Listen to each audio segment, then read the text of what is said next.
Fortune cookie said, true friend is worth his weight in gold. Not much of a fortune, really, but words that will live with me forever all the same.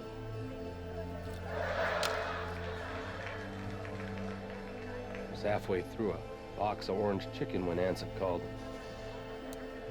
Yeah? Lou, I really need to talk to you. I need your help. Can you come over? Yeah. Right now. Yeah, of course. What is it? Just get over here, please. Now. Anson Pollard had been my buddy since high school. We drifted apart a little. We'd always been there for each other when it mattered. Always. Thank God you're here. Anson was my age, That's what? Where is she? I don't know. but from the looks of him that night, you'd think he was old enough to be my dad. He looked even worse than he sounded on the phone. Same way he sounded 3 years ago, when Paula died. Well, I dropped her off at school, like I always do. And she likes to walk home, you know, with friends. I think she likes the independence. She's so much like her mother.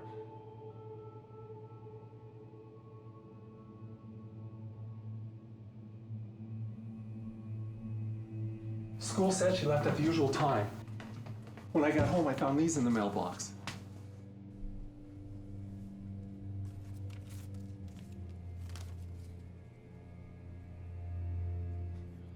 You shouldn't have touched this without gloves. Hell, I shouldn't be touching it now. What are you doing? Old habits. Just trying to see how long ago they made this. Solvent evaporates, so if you can still smell it, it's really recent. They're gonna hurt her. They're gonna hurt her if I don't pay them, Lou. How old is she now? I almost said was, but I caught myself in time. That would have killed him. Well, she's 9. She'll be 10 in August. I told her I'd take her to the zoo, just the two of us. She has this thing for tigers. God help me. She's my whole world. Take care of our baby. That was the last thing Paul ever said to me. $500,000? I think I get it. Really. I just need to call Dan McVeigh at the bank tomorrow. I borrowed large sums of cash before. Signature loans, real estate deals, things like that. He doesn't need to know what this is for. This says old bills, out of sequence. Nothing larger than a 20. I gotta think a banker knows. Nobody buys a house with 20s. He won't ask questions. He knows me. No police, no feds. What'd you think of that? I got my place right here. Wally Hines is sheriff now. You think he can handle this? No. He couldn't find himself alone in a room. I'll pay the ransom. I just want her back. Wouldn't be hard for them to figure out the sheriff's involved. And then it's over. You bring in the feds. All they're gonna do is dust for prints. And find yours and mine. Probably nothing else, because they wore gloves. It's your choice, Ants. But if it was my little girl, I wouldn't risk calling anybody.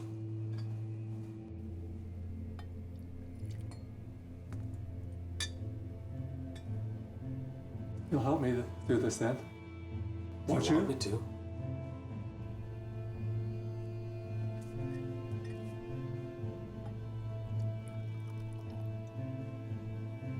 Ants. You know I'm dry. With that. Come on, tonight we drink. I don't drink, Ants.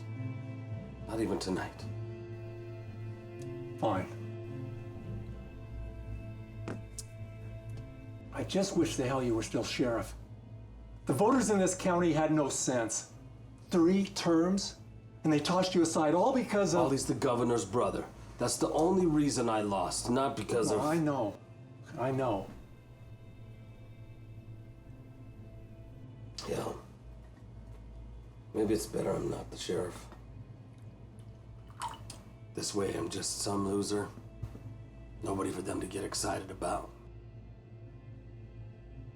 I can help without catching their attention. You do want my help, don't you? Hell yes, I do. What do we do now? We wait.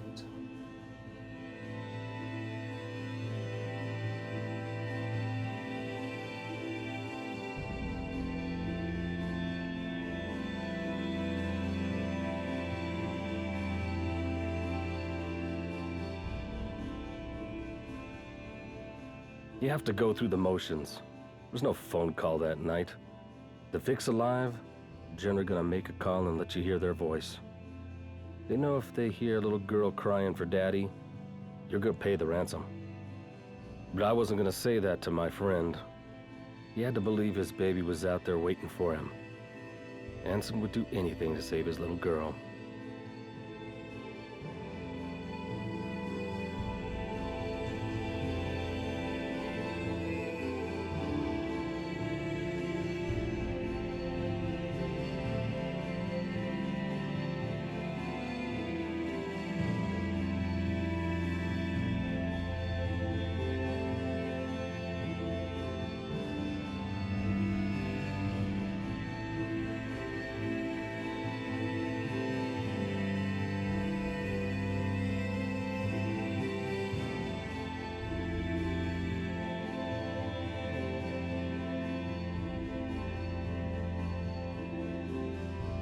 Eventually, I said I would go home, shower, and grab some things.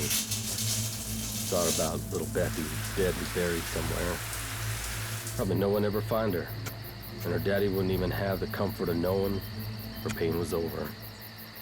Thoughts kept swirling around in my head like the water going down the bathtub drain. Hear anything yet? They just called, Lou. Did you get anything? Yeah, I've got to buy a specific suitcase. I've got to pack it a certain way. Then I got to chuck it in a creek bed at a certain time. I asked them to let me speak to Bethy, but it was like he never heard me. I asked him again,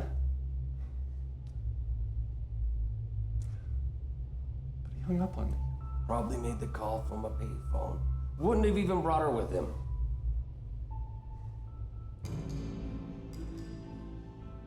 I just wish I could have heard her voice again. Every time I hear the fear in Anson's voice, I thought about how my friend was looking to me to bring his little girl home. He was never going to hear her sweet little voice again.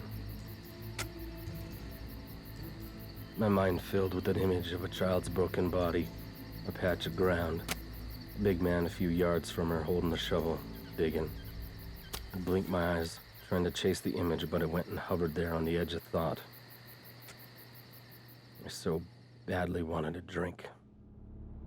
Lou, I want to hire you. You know, pay you to help me get her back. I couldn't take any money for that. I'll leave in town. I got the line on some PI work. I'm down in Florida. No, I'm talking about right now. To help you get my Bethy back home. How could you think that I would take any money to help you find her? Just seems like a lot to ask as a favor. And I'm gonna be leaning on you pretty heavy throughout all this.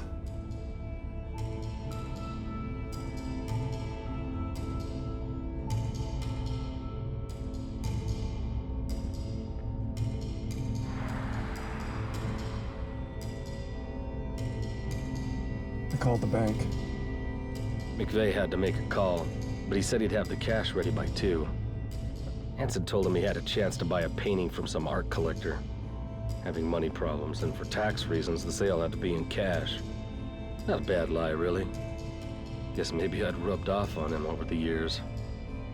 $500,000 cash.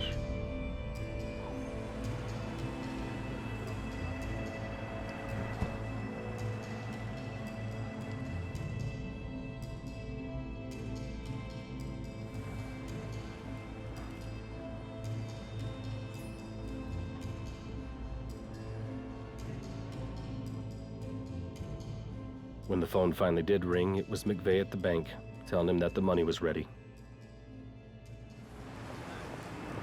Anson drove to the bank, and I followed him in my own car. He parked on the bank's lot, and I found a spot on the street.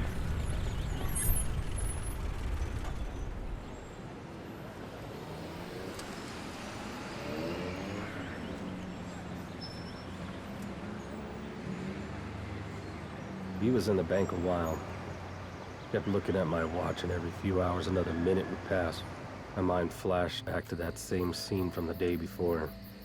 A crumpled little body in the woods as the shovel jabs into the dirt.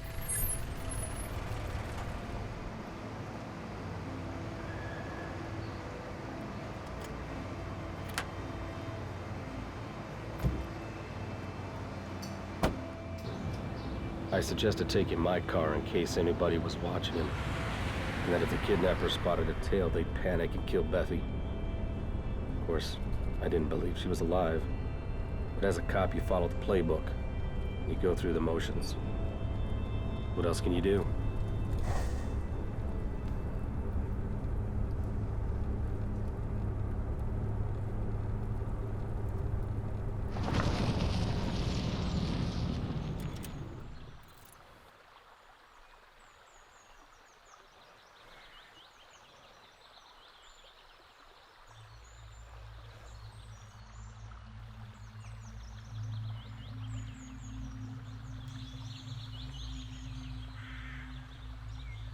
I can't do this.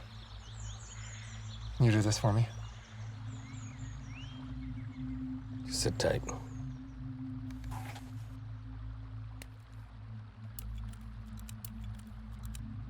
I'll take care of it.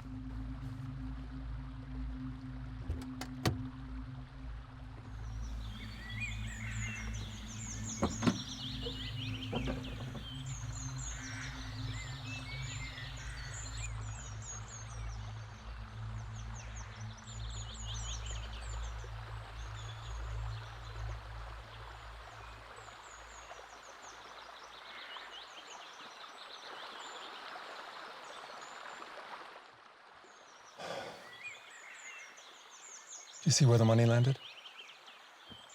Nothing to see. Just a bunch of scrub brush. I can't look down from heights.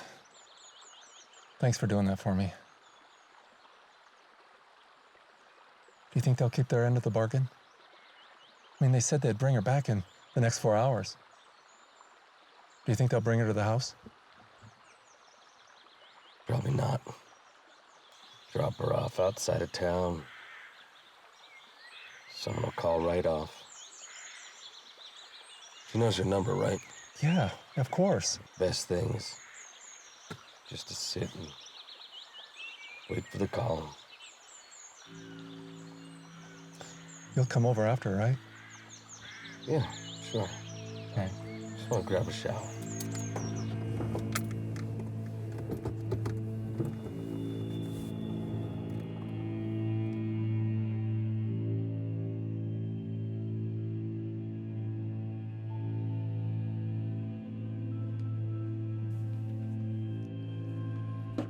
We're with the FBI. Where's my Bethy? Did you find her? No, sir. Not yet. No? Why? What do you have? We found the suitcase. Dumping stacks of bills in it. Newspapers cut out, shape of bills, all banded with a bunch of 20s. Newspapers?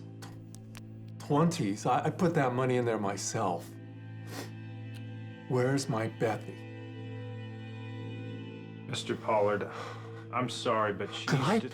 I did what they wanted me to, but I did what they wanted me to. It was pretty clear somebody local had taken her. I did what they wanted An me to. out-of-towner wouldn't have known what a perfect spot that overpass was for the ransom money. Wouldn't have sent ants to that particular luggage shop to buy a specific suitcase. Wouldn't have known to make the grab for Bethy in the first place. A local wouldn't have dared leave her alive to tell people who it was had taken her. She'd been killed as soon as she was snatched and covered up before the ransom note had been dropped in the mailbox.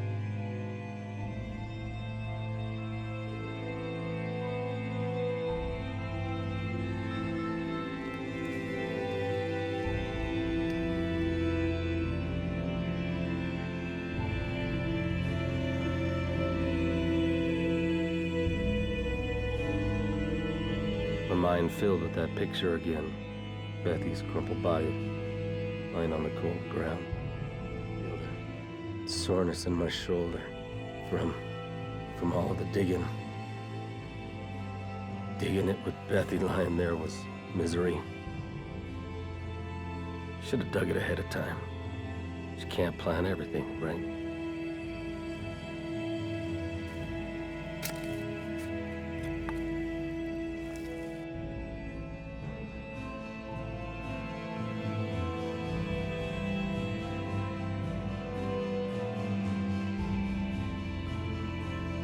If I was smart, I'd never have to worry about money again.